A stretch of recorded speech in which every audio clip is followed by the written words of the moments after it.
Hello hi అండి అందరికీ. మొన్న సంక్రాంతి హాలిడేస్కి ఇంటికి వెళ్ళినప్పుడైతే నేను చెల్లి ఇద్దరం కలిసి గీ ప్రిపేర్ అయితే చేసామండి. పిల్లలు ఉన్న ఇంట్లో గీ కంపల్సరీ కదా, బయట నుంచి తెచ్చుకోకుండా ఇట్లా హోమ్ మేడ్ గీ అయితే చాలా స్వచ్ఛంగా ఉంటుంది కదా. మేమైతే మిక్సీ జార్ యూజ్ చేయకుండా డైరెక్ట్గా ఇట్లాగా ఒక గిన్నె తీసుకొని దాంట్లోకి మనం స్టోర్ చేసుకున్న మీగడ మొత్తం యాడ్ చేసుకోండి. యాడ్ చేసి బాగా బీట్ చేస్తుంటే ముందు క్రీమీగా అయ్యిద్ది, తర్వాత ఆకుండా బీట్ చేస్తుంటే వాటర్ సపరేట్ అవ్వడం స్టార్ట్ అయ్యిద్దండి.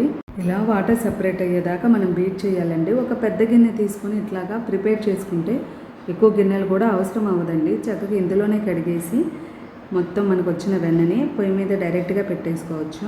మా చిన్నోడు కూడా అయితే ఒక చెయ్యేసారండి. ఇంకా కడుగుతుంటే వద్దు నేను ఇంకా బీట్ చేస్తానంటున్నాడు. మనకి ఎక్స్ట్రా వచ్చిన వాటర్ మొత్తం పారబోసేసి ఒక 3-4 సార్లు బాగా కడుక్కోండి.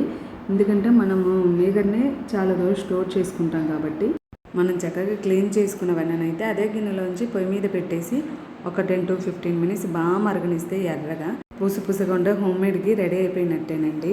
లాస్ట్లో కొంచెం మెంతులు కానీ కరివేపాకు కానీ వేసుకుంటే స్మెల్ ఇంకా ఎన్హాన్స్ అయ్యింది కదా. ఈ కొంచెం చల్లారాక ఇలా బౌల్లోకి అయితే షిఫ్ట్ చేసేసుకున్నాము. మీరు గమనించినట్లయితే స్టార్టింగ్ నుంచి అయితే మనం ఒకే గిన్నె యూజ్ చేసాం కదా. మీరైతే మిక్సీ జార్ యూజ్ చేస్తారా లేదా ఇలా డైరెక్ట్గా గీ ప్రిపేర్ చేస్తారో నాకు కామెంట్ సెక్షన్లో కామెంట్ చేయండి. నెక్స్ట్ డేకి అయితే చూడండి ఎంత బాగా పేరుకొని పుసుగా అయితే మన గీ రెడీ అయిపోయిందండి. మీకు వీడియో నచ్చితే మాత్రం ఛానల్ని సబ్స్క్రైబ్ చేసుకోవడం అస్సలు మర్చిపోవద్దు. అలాగే మిగిలిన వీడియోస్ కూడా చూసి లైక్ చేయండి.